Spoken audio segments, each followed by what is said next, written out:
I've done several videos now talking about things that the Batman Arkham games did very well, because it did many things very well, right? However, these games are not without their flaws, and today we're going to be talking about the things that Batman Arkham Asylum did not do so well. Now, I know a lot of people love Batman Arkham Asylum, it's the nostalgia factor, but you cannot let your emotions and feelings get in the way of these sorts of things. So, I'm going to be talking about the things I believe that this game didn't do so well, and please do not murder me because I know this game's a lot of people's baby. If you guys enjoy the content, make sure to subscribe for more. We're trying to get to 1,000 subs, and without wasting any more of your time, let's get into the video. The first and most obvious thing this game did not do very well was the character design. Now, don't get me wrong, some characters in this game are designed very well. Some of them do look very good, such as Batman, such as Joker. You know, I like Aaron Cash's game design a little bit. And, Killer Croc doesn't look bad at all, Poison Ivy. Some of them are very good. However, there's a few in this game that are very questionable, to say the least. And there's not many in this game that are downright awful, but there is a couple. The first one that comes to mind would be Bane. Bane just looks awful. Like, that mask on his face, it just doesn't suit him. I understand that in most continuities, Bane wears some form of a mask, but that's just not it right there. It makes his head look really small, and it just looks really ugly. And Jim Gordon is, I don't know how old he's supposed to be in these games. I believe in his 40s or 50s. But he looks like he should be in a retirement home walking around with a cane. And I'm not even saying that like in a mean-spirited way. He just looks old in Batman Arkham Asylum. Like, really, really old. And, like, he looks younger in Batman Arkham Knight. And, obviously, in Batman Arkham Origins, he's going to look younger. But, point being is that those two specifically do not have the best character design in this game. As well as, I'm not the biggest fan of Harley Quinn. Her game design is not that well. Her character design, is not very well done, in my opinion. I prefer her more in Arkham City and Arkham Knight. I prefer those a little bit more. I don't know, I believe that it's because Harley Quinn looks a little bit too cartoony in Arkham Asylum. I think that's what it is. She looks a little bit too cartoony for my liking.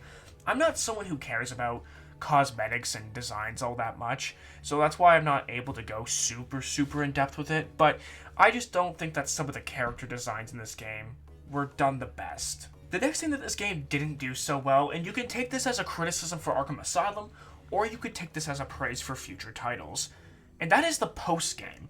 And meaning that when you complete the story, there isn't, like, nothing to do. Yes, you can go around doing Riddler stuff, collecting trophies, solving riddles, then that's all well and good. But there is nothing else to do. There is, like, no thugs left on the island. The atmospheric, feeling, the claustrophobic feeling that we got was because of how many people were on the island. If there weren't nearly as many people on the island to begin with, I don't think the game would feel as claustrophobic as it does. Is that fair to say? But with the fact that there might be one person here or there, I guess keeps it the slightest bit interesting. But the post-game, I've never been able to play the game after completing the story because of how dead it feels in the air. Now, this next thing is also a thing that this game gets a lot of criticism for, and I have to agree with the critics on this one, and that is the boss fights. The boss fights in this game were not done very well, and I'm pretty sure they were a last-minute addition, so I guess, it's okay for what we got. However, it's just the same boss over and over. I would have been okay with having Titans as a type of boss in this game, right? Like, let's say you had the one boss in the intro that ends up having a heart attack, and then as the game goes on, we get introduced to another boss, and then we have to take on those two at the same time, and another one maybe, take on those three at the same time. Keep progressing the bosses to make the combat harder and more challenging as it goes on.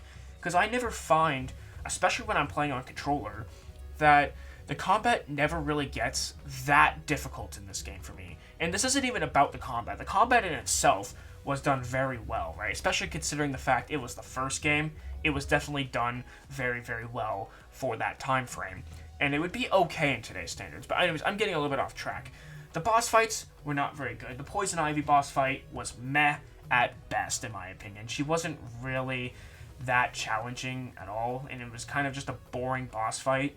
And the Joker boss fight, that was just a joke. That was kind of a bit of a write off for me a little bit.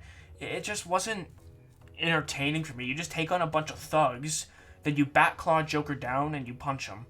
And it's so easy to avoid his swings, like it's not even funny.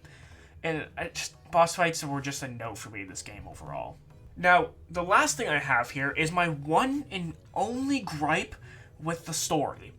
And I don't want to crap on the story too much, because there's not a lot for me to crap on it for. However, the opening of the game grinds my gears. And I'm not talking about the very opening. Well, I am in a way, like 10 minutes in, when Joker escapes custody. That part is what aggravates me the most. Because of the fact that people should understand we're dealing with the Joker here. We're not dealing with some regular thug. We're dealing with the Joker, for God's sake. This guy has no regard for human life. He will kill anybody just because it's funny to him. And it's not...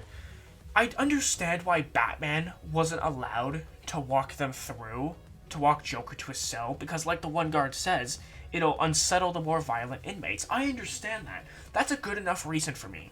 But why couldn't there have been like 3 or 4 guards escorting him to his cell? Because like I said, it's not a regular guy we're talking about. We're talking about the Joker. And with 3 or 4 or 5 even guys with guns, they would make it so that Joker would not be able to escape so easily. And I understand that, without Joker escaping, there is no game. But how about at the very least, we make the reason for him escaping a little bit more believable? I believe if they tried something different, if Rocksteady went down the path of, Joker's goons got to the asylum because of a fire at Blackgate, that in itself should have been a red flag.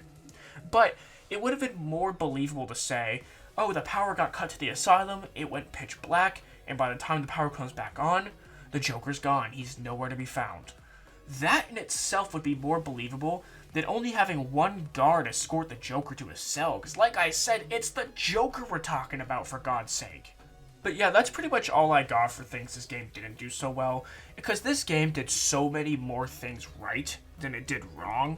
But if I'm going to point out the positive, I believe it's only fair to point out the negative. And I'm going to be doing that for Arkham City, Arkham Origins, and Arkham Knight. Those videos will definitely be coming to you very, very soon. Thank you guys so much for watching. Make sure to subscribe for more content. Make sure to hit the notification bell so you get all notifications for when I upload. Thank you guys so much for watching. Have an amazing day, and I'll see you guys in the next one. Peace!